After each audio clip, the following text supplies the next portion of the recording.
రాష్ట్రమంతటా హైడ్రా సంగారెడ్డి జిల్లా పటాన్చెరు మండలంలో ఇంద్రేష్లో కొనసాగుతున్న నిర్మాణాల కూర్చోవేత.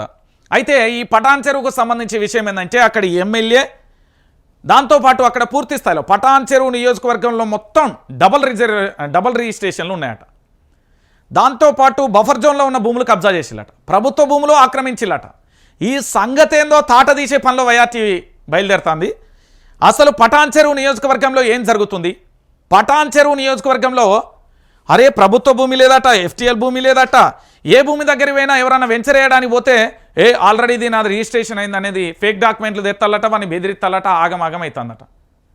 సో లీడర్ ఆడ రాజకీయ నాయకుడు అంటే ఎంత బద్మాషిగాడు ఉన్నాడు అంటే ఎవడైనా ఏ పార్టీడైనా అధ్వానంగా తయారవుతుందట.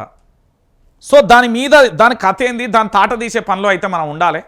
మీకు కూడా పటాన్చెరు నియోజకవర్గంలో ప్రభుత్వ భూమిని కబ్జా చేసిన, ఎఫ్టీఎల్ కబ్జా చేసిన, డబల్ రిజిస్ట్రేషన్ అని ఎవడన్నా వస్తే ఇగో ఈ నెంబర్కు మీరు అందరు కూడా కాల్ చేయరి లేదా వాట్సాప్ చేయరి. ఈ నెంబర్లో వాస్తవాలను తెలుసుకోండి. 9908572666 క్లియర్ కట్గా ఇది తెలుసుకోరు. ఓకే, ఇక జిల్లాలలోనూ బుల్డోజర్. ఆగస్టు 28 మహబూబ్ నగర్లోని ఆదర్శ్ నగర్లో అర్ధరాత్రి 75 ఇళ్లను అధికారులు నేలమట్టం చేశారు. ఇవన్నీ కూడా దివ్యాంగులకు సంబంధించే. ఈ కాంగ్రెస్ పార్టీ చేసిన దారుణాలు, వీటి పేరు దారుణాలు. నెంబర్ 2, సెప్టెంబర్ 5 పెద్దపల్లి జిల్లా రామగుండంలో 3 ఫంక్షన్ హాళ్లకు నోటీసులు. అందులో బీఆర్ఎస్ నేత కార్పొరేటర్ పెంట రాజేష్కు చెందిన సిరి ఫంక్షన్ హాల్ను కూల్చివేసిన అధికారులు. సెప్టెంబర్ 27 ఆదిలాబాద్ పట్టణంలోని ఖానాపూర్ చెరువు ఎఫ్టీఎల్ పరిధిలో ఇండ్ల కొలతలు వేస్తున్న రెవెన్యూ, మున్సిపల్, ఇరిగేషన్ అధికారులను స్థానికులు అడ్డుకున్నారు. తీవ్ర నిరసనలతో అధికారుల బృందం వెనుదిరిగింది. అక్టోబర్ 5 ఏం జరిగింది? ఆదిలాబాద్ జిల్లా ఇంద్రవెల్లిలోని మార్కెట్ యార్డుకు ఆనుకొని ఉన్న 2 ఇళ్లను అధికారులు కూల్చేశారు. సెప్టెంబర్ 20 మంచిర్యాల జిల్లా నన్పూర్లోని తెలంగాణ బొగ్గు కార్మికుల సంఘం మాజీ నేత ఇల్లు కూల్చివేత. నవంబర్ 4 పెద్దపల్లి జిల్లా గోదావరిఖనిలో బీఆర్ఎస్ కార్యాలయాన్ని అధికారులు బుల్డోజర్లతో కూల్చివేశారు. సెప్టెంబర్ 25 సూర్యాపేట సద్దుల చెరువు ఎఫ్టీఎల్లోని ఇండ్ల సర్వే కోసం వచ్చిన అధికారులు స్థానికులు అడ్డుకున్నారు. పెద్ద ఎత్తున ఆందోళన చేశారు.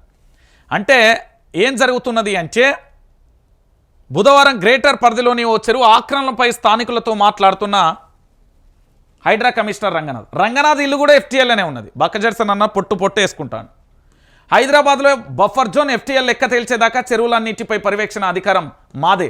సర్కార్కు తేల్చి చెప్పిన హైకోర్టు గ్రేటర్లో హద్దుల నిర్ధారణ, నెల రోజుల గడువు, డిసెంబర్ 30లోగా స్టేటస్ రిపోర్ట్ ఇవ్వాలని హైకోర్టు అయితే చెప్పింది. ఇక దీంట్లో భాగంగా ఇక జిల్లాలలోనూ మిషన్ కూల్చివేత అంటూ కూడా చూడొచ్చు. ఇక్కడ తొలుత మున్సిపాలిటీ ఏర్పాట్లకు సర్కార్ కసరత్తు, ఆ తర్వాత అర్బన్ డెవలప్మెంట్ అథారిటీను విస్తరణకు, దాని తర్వాత ఇప్పటికే పలు జిల్లాలలో ప్రారంభమైన కూల్చివేతలు, పేద మధ్యతరగతికి సంబంధించిన ప్రజలపై ప్రభుత్వానికి సంబంధించి పూర్తి స్థాయిలో కూడా ఏం కథ అనేది ఒకసారి మరొక పెరుగుబాటు.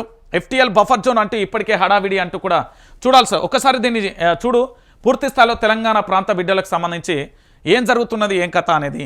అంటే రాష్ట్రంలో హైడ్రా వస్తున్నది. చాలా బాధాకరమైన విషయం ఏంటంటే తెలంగాణ ప్రాంత బిడ్డలకు సంబంధించి మీరందరూ కూడా ఆలోచించాల్సిన విషయం ఏంటంటే ఈ తెలంగాణ ప్రాంత బిడ్డలారా ఇల్లు కట్టుకునేటప్పుడు దాంతోపాటు ఇల్లుకు సంబంధించి పూర్తి స్థాయిలో కూడా ఆ పర్మిషన్ ఇచ్చిన అధికారికి సంబంధించి ఏం జరుగుతున్నది, ఏం కథ అనేది పూర్తి స్థాయిలో కూడా ఆలోచించాల్సిన అవసరం అయితే ఉంది.